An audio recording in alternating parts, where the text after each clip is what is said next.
আগামীতে 44 মিনিটে ভবানী ভবনের উদ্দেশ্যে অভিষেক বন্দ্যোপাধ্যায় তিনি রওনা দিচ্ছেন। সেই ছবি এই মুহূর্তে আপনারা দেখছেন। ডিজে মন্তব্যে আজ সিআইডি হাজিরা। অভিষেক বন্দ্যোপাধ্যায় ইতিমধ্যেই তার বাড়ি থেকে বেরিয়েছেন। ভোট প্রচারে উস্কানিমূলক মন্তব্যের অভিযোগ, বাগুইয়াটির বাসিন্দার অভিযোগে তদন্তে সিআইডি আধিকারিকরা। সান্নিক প্রতিনিধি আমাদের সঙ্গে রয়েছেন। সান্নিক, যে ছবি এই মুহূর্তে আমরা দেখছি, ইতিমধ্যেই ভবানী ভবনের উদ্দেশ্যে রওনা দিলেন অভিষেক বন্দ্যোপাধ্যায়। ঠিক কতক্ষণের মধ্যে পৌঁছচ্ছেন ভবানী ভবনে? রোডের যে বাড়ি, সেই বাড়ি থেকে ভবানী ভবনে যাওয়ার রাস্তা খুব বেশি নয়, কিন্তু এক্ষেত্রে আজকে যে ছবি দেখতে পাচ্ছি আমরা, গোপালনগরের পাশে যে মোড় রয়েছে, সেই মোড়ের সিগনালে দীর্ঘক্ষণ তার কনভয় আটকে রয়েছে। আস্তে আস্তে তার গাড়ি এগোচ্ছে ভবানী ভবনের দিকে। আজকে আগের দিন আমরা যেদিন তাকে ভবানী ভবনে হাজিরা দিতে দেখেছিলাম সুইজাল কাণ্ডে, সেই কাণ্ডে যখন তিনি হাজিরা দিয়েছিলেন, সেই সময় বেশ কিছুটা সময় হাতে নিয়েই অভিষেক বন্দ্যোপাধ্যায় বাড়ি থেকে বেরিয়েছিলেন। আজকে একেবারে এখন ইতিমধ্যেই 11:50 বেজে গিয়েছে, তাই আর 10 মিনিটের মধ্যেই তিনি ভবানী ভবনে ঢুকে যাবেন তেমনটাই মনে করা হচ্ছে। এবং ভবানী ভবনে দুপুর 12টার মধ্যে তাকে আজকে হাজিরা দিতে বলা হয়েছিল, সেই মতো তিনি 12টার মধ্যেই ঢুকবেন তেমনটাই আজকে তার বেরোনোর সময় দেখে কিন্তু এখনো পর্যন্ত মনে করা হচ্ছে। তবে অভিষেক বন্দ্যোপাধ্যায় মূলত তার যে নির্বাচনের আগে প্রচারে গিয়ে তিনি যে মন্তব্য করেছিলেন, যাকে মূলত তদন্তকারীরা উস্কানিমূলক মন্তব্য হিসেবে দেখছে, এবং সেই মন্তব্যে আদতে যে একটা প্রচ্ছন্ন হুমকি ছিল তেমনটাই তদন্তকারীদের একাংশের মত। তাই সেই কারণে তাকে জিজ্ঞাসাবাদ করার প্রয়োজন রয়েছে। তার শরীরী ভাষা সেদিন কিরকম ছিল, কি কারণে তিনি সেই মন্তব্য করেছিলেন, সেই সমস্ত বিষয়ে তাকে জিজ্ঞাসাবাদ করার প্রয়োজন রয়েছে বলেই তদন্তকারীরা এখনো পর্যন্ত মনে করছেন। এই মুহূর্তে তার গাড়ি রেডিয়ার রোড ধরে এগিয়ে যাবে ভবানী ভবনের দিকে, এবং বর্তমানে তিনি এগোচ্ছেন ভবানী ভবনের দিকে। ভবানী ভবনে আর কিছুক্ষণের মধ্যেই ভবানী ভবনে পৌঁছচ্ছেন অভিষেক বন্দ্যোপাধ্যায়। সইজাল নিয়োগ দুর্নীতির পর ডিজে মন্তব্য, ভোট প্রচারে ডিজে বাজানোর মন্তব্য। আজ ভবানী ভবনে তলব অভিষেক বন্দ্যোপাধ্যায়কে। ঠিক কি মন্তব্য তিনি করেছিলেন শোনাবো আপনাদের।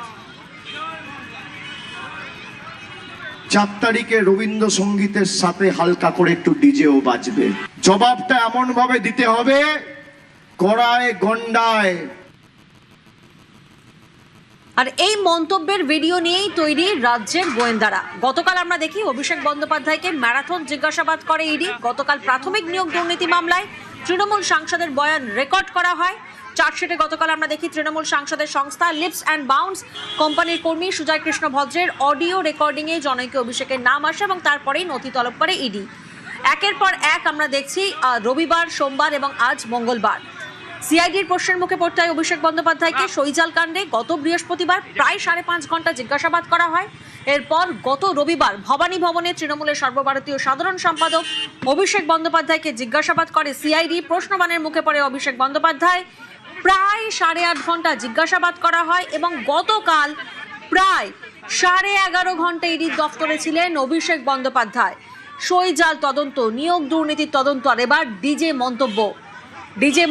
ডিজে বাজানোর মন্তব্য করেন ভোটের প্রচারে অভিষেক বন্দ্যোপাধ্যায়। আর তারই প্রেক্ষিতে আজ ভবানী ভবনে তলব করা হয়েছে অভিষেক বন্দ্যোপাধ্যায়কে। ইতিমধ্যেই তিনি তার বাড়ি থেকে বেরিয়ে গেছেন ভবানী ভবনের উদ্দেশ্যে, আর কিছুক্ষণের মধ্যেই পৌঁছবেন। সেই মন্তব্যের ভিডিও নিয়ে তৈরি রাজ্যের গোয়েন্দারা। একাধিক প্রশ্ন সামনে আসছে। ভোট প্রচারে ডিজে বাজানোর মন্তব্য যখন অভিষেক বন্দ্যোপাধ্যায় করেছিলেন, তখন তার বাচনভঙ্গি কেমন ছিল, তখন তার বডি ল্যাঙ্গুয়েজ কেমন ছিল? অনুপ প্রতিনিধি আমাদের সঙ্গে রয়েছেন। অনুপ, ঠিক কোন কোন প্রশ্নের মুখে পড়তে চলেছেন অভিষেক বন্দ্যোপাধ্যায়? অভিষেক বন্দ্যোপাধ্যায় তাকে আজকে ডিজে মামলা যে মন্তব্য তিনি করেছিলেন, উস্কানিমূলক মন্তব্য, সেই মন্তব্যের পরিপ্রেক্ষিতে আজকে তলব করা হয়েছিল। এবং যে একাধিক ভগবানপুরে প্রথম তিনি একটি বিতর্ক মন্তব্য করেছিলেন, তা ভোটের উস্কানিমূলক মন্তব্য বলে এখনটা মনে করা হচ্ছে।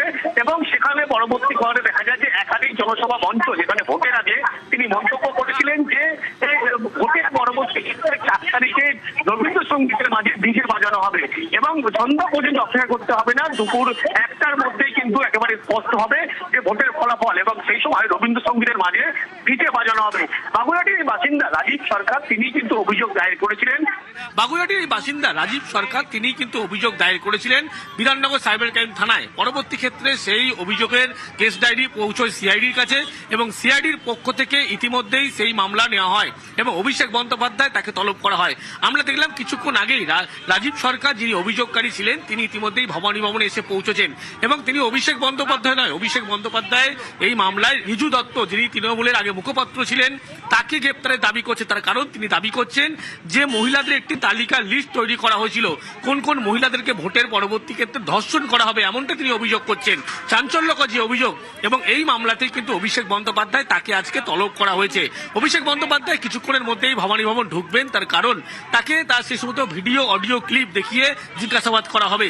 যে বডি ল্যাঙ্গুয়েজ সেদিনকে তার ছিল, অর্থাৎ যে অঙ্গভঙ্গিতে তিনি মন্তব্য করেছিলেন, সেই অঙ্গভঙ্গি মনে করা হচ্ছে যে ভোটের পরে যদি তৃণমূল ক্ষমতায় আসতো তাহলে বিরোধীদের কিন্তু যেভাবে অত্যাচার করা হতো, মারধর করা হতো, এরকমই বডি ল্যাঙ্গুয়েজ ছিল বলে এমনটাই কিন্তু স্পষ্ট করা হচ্ছে। এবং সেই জন্য তিনি অভিযোগ দায়ের করেছিলেন বিধাননগর সাইবার ক্রাইম থানায়। এবং তিনি কোথাও গিয়ে মনে করেছিলেন যে 4 তারিখে যে ফলাফলের পরে যে রবীন্দ্রসঙ্গীতের মাঝে ডিজে বাজানো হবে, এটা কিন্তু উস্কানিমূলক মন্তব্য এবং বিরোধীদের উদ্দেশ্যে মারধর করা থেকে শুরু করে খুনের মতো রাজনীতি করার উদ্দেশ্য করেই তিনি কিন্তু এই বডি ল্যাঙ্গুয়েজে এই মন্তব্য করেছেন।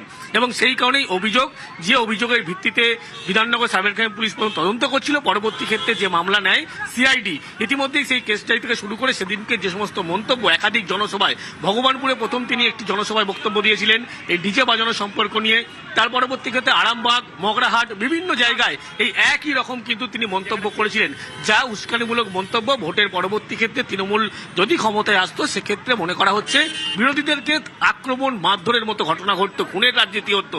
এবং যে অভিযোগ ইতিমধ্যেই রাজীব সরকার তিনিও করলেন, চাঞ্চল্যকর অভিযোগ, যে অভিযোগ করছেন অভিষেক বন্দ্যোপাধ্যায়কে ইতিমধ্যেই আজকে তলব করা সেই কারণে হয়েছে এবং একাধিক অভিযোগ তার বিরুদ্ধে রয়েছে এবং খারাপ অঙ্গভঙ্গি সেই ব্যবহার করেই এরকম ভাবে কিন্তু তিনি মন্তব্য করেছিলেন, যা উস্কানিমূলক মন্তব্য বিরোধীদের উদ্দেশ্যে। এবং ভবানী ভবনের সামনে তুমি ছবি ইতিমধ্যেই দেখতে পাচ্ছ এবং কিছুক্ষণের মধ্যেই অভিষেক বন্দ্যোপাধ্যায় তিনি এসে পৌঁছবেন। তার কারণ অভিষেক বন্দ্যোপাধ্যায়কে দুপুর 12টার মধ্যে ভবানী ভবনে আসতে বলা হয়েছিল, ভবানী ভবনে হাজিরা দেবেন আজকে অভিষেক বন্দ্যোপাধ্যায়।